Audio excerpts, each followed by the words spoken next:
This afternoon we're setting off from the Wall Road moorings in Dobcross. Thank you to the person who commented on our last vlog to tell us why there's a transshipment warehouse here. It's because goods needed to be taken off boats here and put onto carts to be transported over the hill before the Standage Tunnel was built. Wait.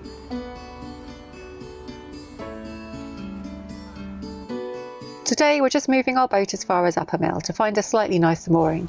It's less than a mile, but there are 2 locks between us and there.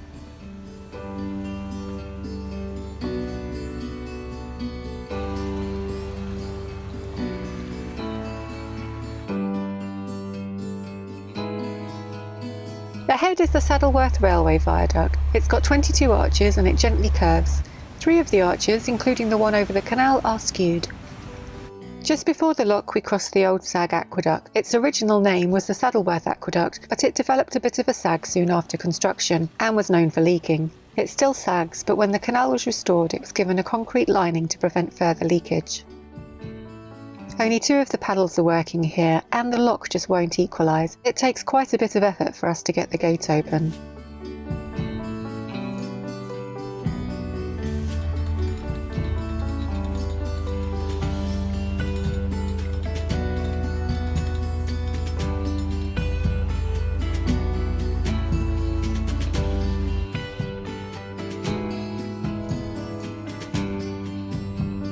And there is one of the stanchions for the skewed viaduct arch. It's a little tricky to steer around.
And here we are arriving in Uppermill already. I did say it was a short trip.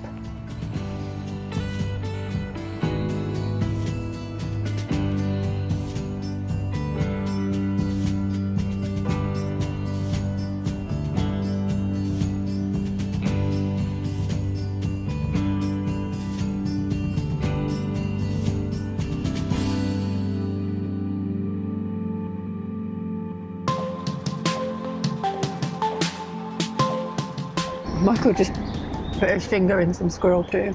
Yeah. And he squealed. Yeah, well, squealed. To the squirrel who decided that it was a good idea to defecate on my boat. Thank you.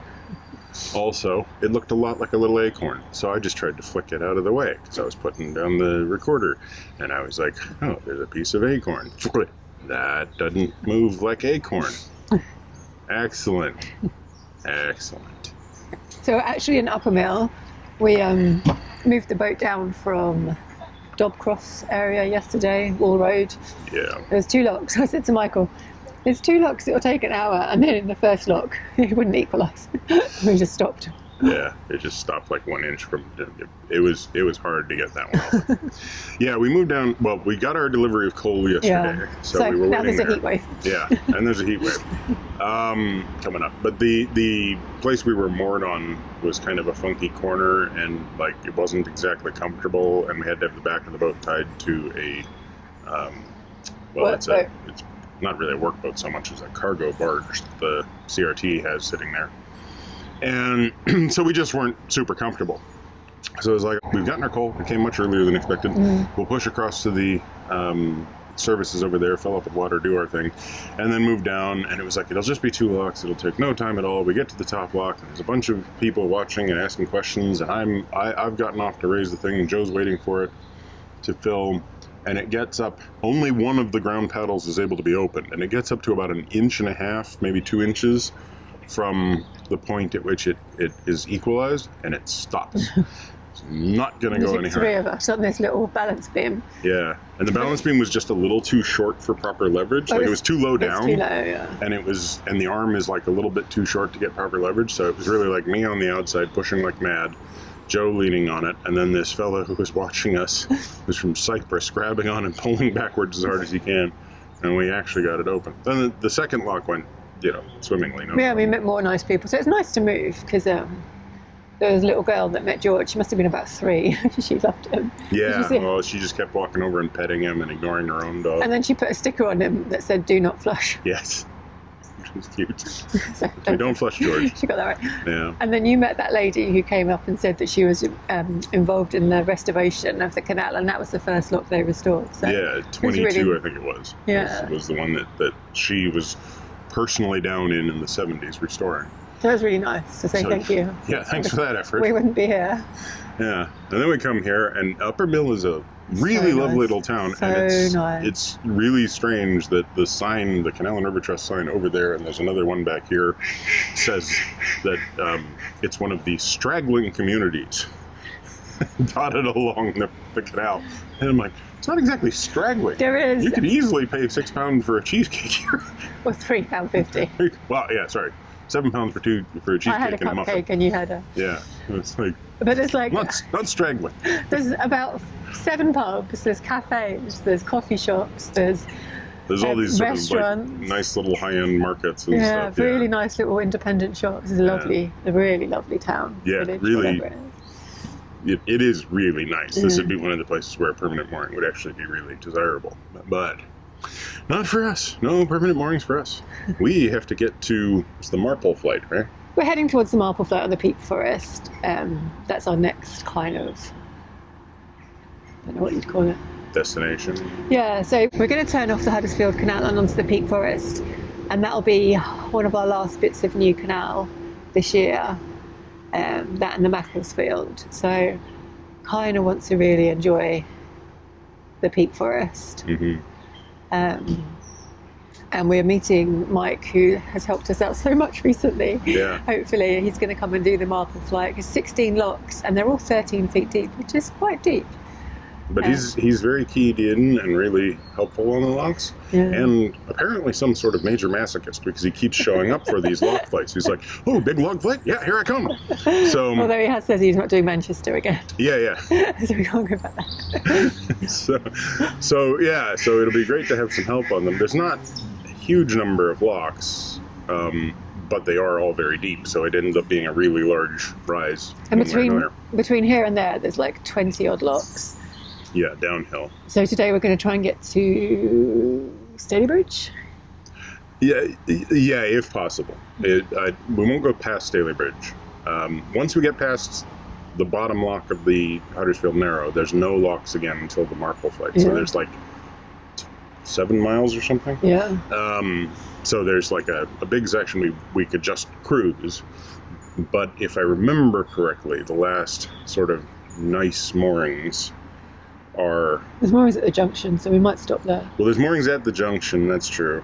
Yeah, so that might be an option. Otherwise, I think it was we moored last time above the first lock? Fourth lock. Fourth lock? Yeah. The fourth lock? Okay, and we moored in that little section, which wasn't too great. But there was a little bit more up ahead. We might moor above like 6 or 7 today. Yeah. Or, failing that, we'll go all the way to the junction. It just depends, because no, I don't think we will. Probably not. The thing is, today is forecast to be ramping up quite a bit in heat and humidity today. The next few days are supposed to be nice and sunny, but today is sounding like it's going to be a wee bit on the muggy side. And every time we mention the heat, somebody in California or Australia is like, you don't know heat. You want to trade me that super hot day in California with no humidity for my super hot day here with high humidity? Fine. I want to trade you 365 days of sun.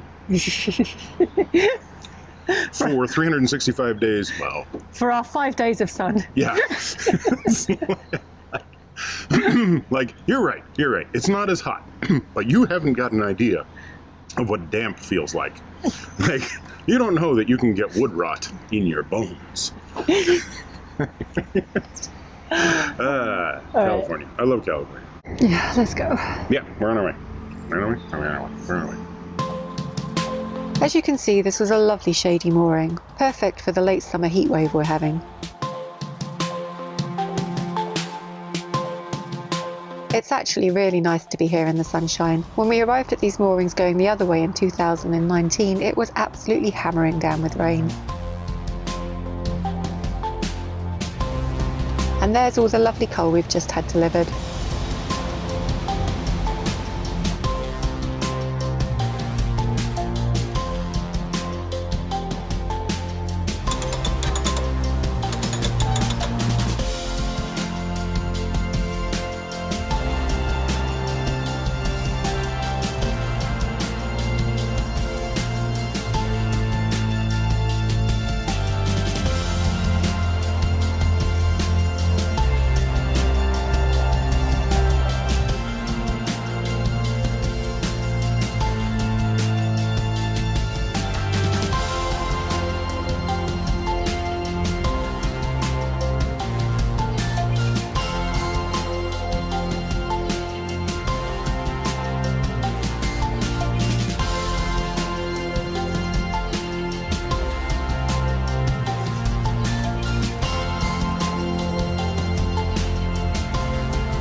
It's not too far to the next lock, and you can see just how full the canal is at the moment, with water pouring over the top of the lock gate as Michael winds the paddles open.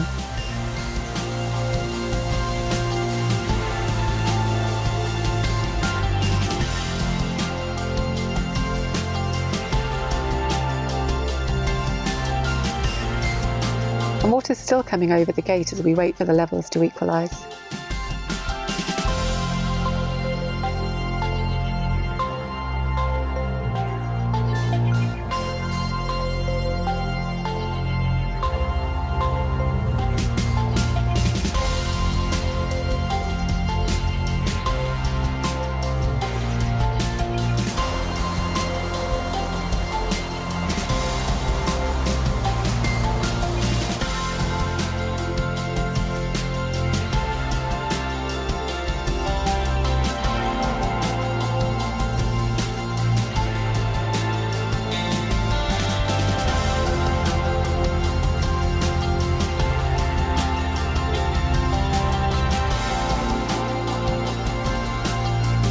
This is French's Marina, very conveniently located for grocery shopping.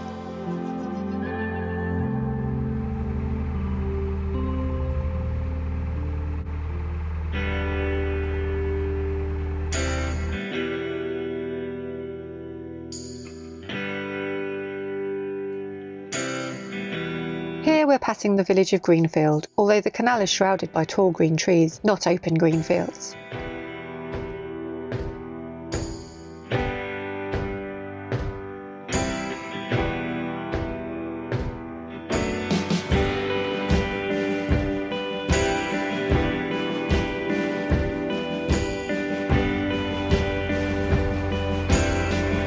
These houses have very long gardens down to the water. We only spot one end of garden mooring in use along here.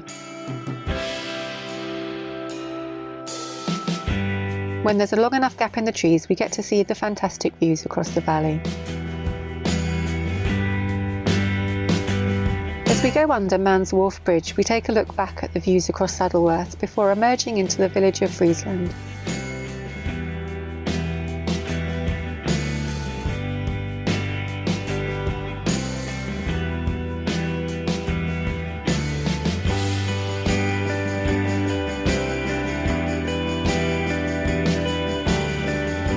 Royal George Lock is next to the old Royal George Mills, which have now been converted into housing.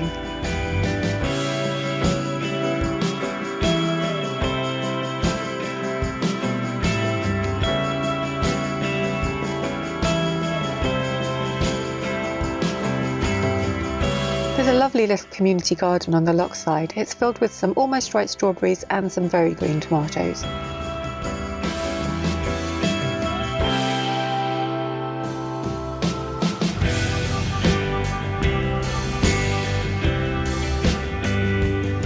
At the next lock there are some CRT staff preparing for some repair work, and they very kindly opened the gate for us as they could see we were on our way.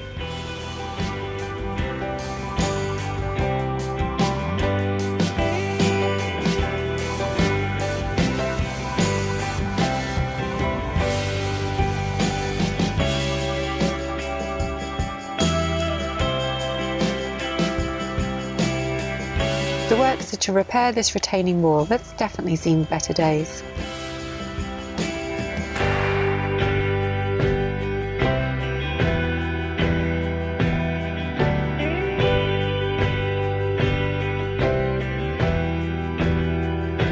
The Royal George Aqueduct carries us over the River Tame.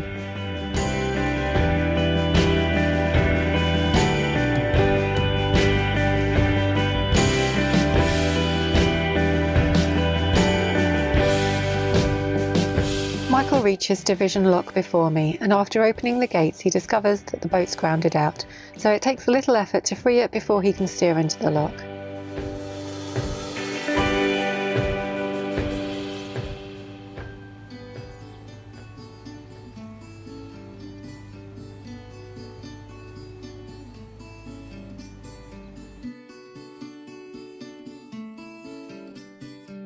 I believe the name of the loch derives from the location of the former boundary between Yorkshire and Lancashire.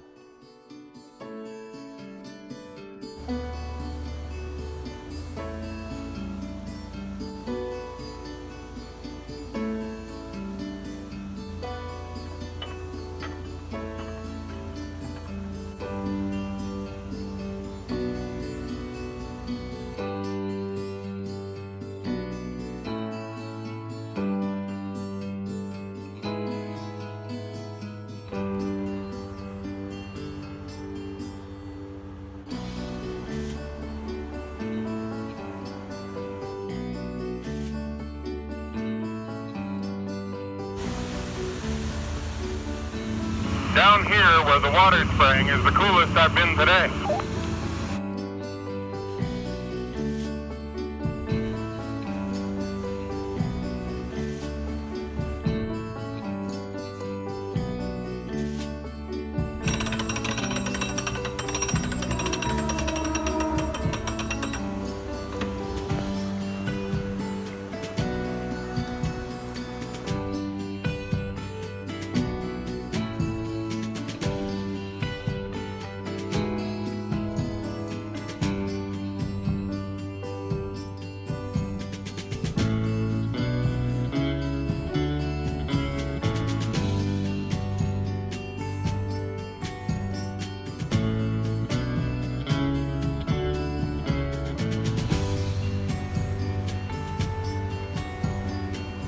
There's some really nice visitor moorings along here, and it's so humid today that I'd be quite happy to stop, but instead we push on towards Stalybridge. A number of these locks, but not all of them, have anti-vandal devices, so we've been carrying our keys with us.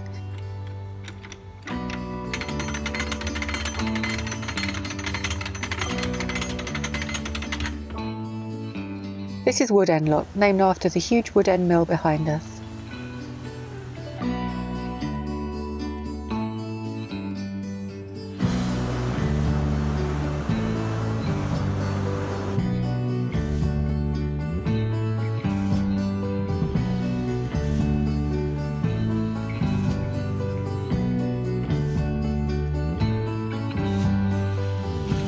It seems to be lock after lock on this stretch of canal. The Huddersfield Narrow Canal is just 23 miles long, and it has a total of 74 locks, so that's 3 locks for every mile. It's the large number of locks which puts many boaters off coming here, but we think it's absolutely worth it.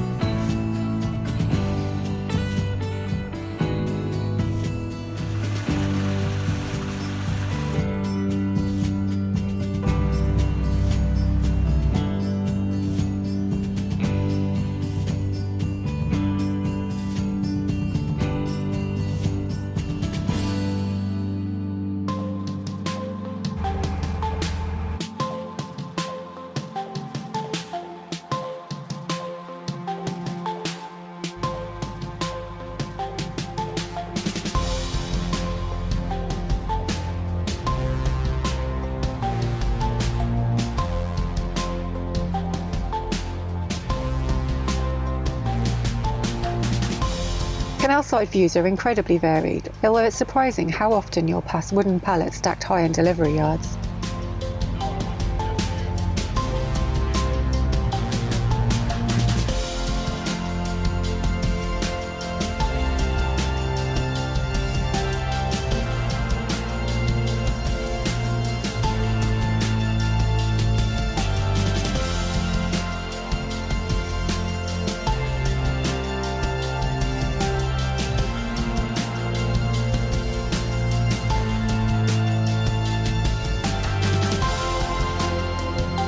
Here we're approaching Scout Tunnel. It's just 615 feet long and has a towpath running through it. Parts of the tunnel are lined with brick, but much of it is exposed rock, just like the Standage Tunnel.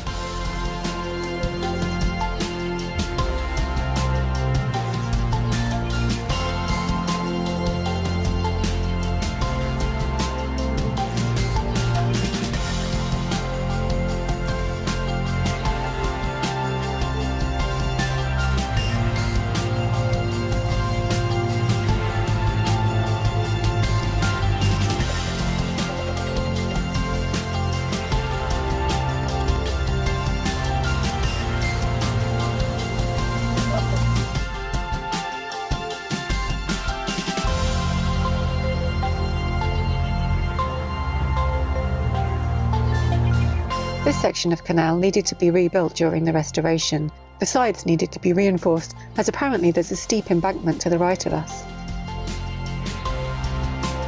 This is our 12th lock of the day, and we're starting to struggle in the heat. Thank goodness for the shade of the trees.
We make a very quick pit stop at the services.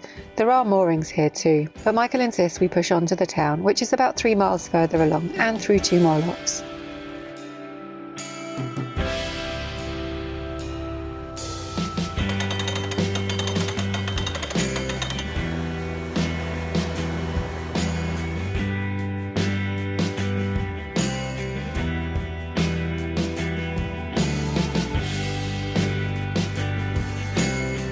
When the canal was abandoned, it was infilled along this length, and the new route unusually takes the navigation through the stanchions of this pylon.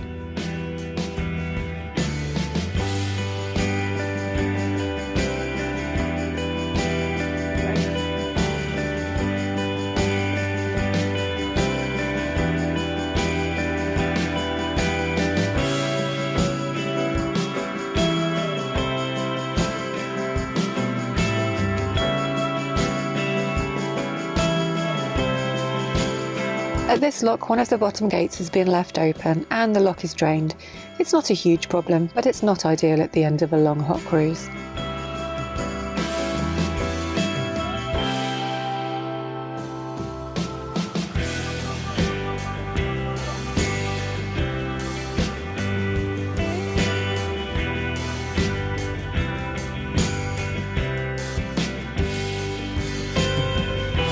There's lots of visitor moorings in Stalybridge, which is great. Sadly, there's no other boats here, so we've got a lot of spaces to choose from. We mainly base our decision on which area is covered in the least amount of goose poop. I mean, you're not really in Delirious, but... I'm in front now. Where's George? Over there. Where? Over there. Same place. Always. Over there. Oh my god, it's hot. It's not California hot, it's not Saudi Arabia hot, it's not Africa hot, it's not It's just apricot. There's a whole bunch of different apricots. Jesus, Michael. Anyway, it's just thick and hot. it's not Saudi Arabia hot, that's for sure. It is very, very uncomfortably hot and sticky. Yeah. Reminds me of Thailand. But without the sea. Or Bangkok then, I suppose. Or the pad thai. And Or without, the cheap beer. without, I don't drink beer. The without, very cheap Red Bull. without the aircon. Yeah, oh god, the aircon. Oh, for the days of aircon. Like, I was ready to stop below Lock 15. There was nice moorings. I was ready to stop above Lock 8. There were some semi-nice moorings and a shower. No. We didn't stop. We continued. Unfortunately, we nearly stopped for the shower. You wanted to have a shower, but you didn't want to push the button and hold the button Yeah, down. it's one of those showers where you have to constantly have your hand on it. Yeah. which is Like you're in a public swimming pool or a bit something. silly sort of thing. It was quite a chill day though. I mean, yeah, there's nothing, it's just a lot of locks, really. Yeah, and they weren't close enough together that it made sense for me to go ahead and set them. They were just that little bit too far apart that you couldn't really do that. Yeah, and they were all set against us. Most of them. Yeah, okay, one or two of them might have been partially not set against us, but most of them, all of them had to be opened. And there was, except for the one where the staff was nice enough to do it for us. Yeah, That was nice. But about to repair a lock. yeah, huge wall. lock wall that was out of joint, literally. Yeah, but basically, no, it was a good day if it was a little bit more pleasant temperature-wise, like It's a lovely section of canal. it's an incredibly So lovely nice. section of canal. It's just humid and hot enough that it's Uncomfortable. hard to pay attention to anything but the hope of getting more water. And then we got to Stalybridge, and there's so many moorings. Both sides of the canal are moorings, both sides of the bridge, and there's no boats here. We just couldn't decide. Yeah. I was looking for shade because this has been my issue. Is like I'm actually feeling quite sunburned today, which for England is fairly unusual. And there was a couple of locks where it was like really deep, and there was a lot of water falling. And I was like, I'll just stay in here. You guys can continue on. We're gonna moor up inside the lock. At the bottom. Yeah, at the bottom of the lock because it was considerably more comfortable. But yeah, it's one of those days where for some reason the sunshine feels like it's just sort of piercing. But we are still in the foothills of the Pennines, as you can see there. Mm-hmm. Luckily, there's no spire up there for me to go, Michael, we're walking. We're walking there. Yeah, no, the spire's over that way. So I'm thinking Michael would say no. yeah, no, that's a definite no. All right, let's call it. Yeah, there's a Tesco's right here. I'm going to go. There's actually an Aldi just there as well. Okay, well, I'm going to go to one of them to get something large and cold and liquidy, and some ice cream. Okay. And that's as much thoughts as I've got right now. So yeah, so we're going to moor up here. We're going to spend at least a day probably, and then head down. Assuming it's quite chilled and quiet. If not, we might go to where we moored last time. True that. But hopefully it'll be alright tonight. But we'll definitely get a big shop in tomorrow before we go. And first I'm going to have to extract George from this goose poop that he's licking like it's a popsicle. So thanks for watching. Give us a thumbs up. Comment down below. Subscribe if you haven't already. Click the bell if you want to get notifications. And also minimalist maximal velocity if you want to see our time lapses. George? Yeah, that's gross.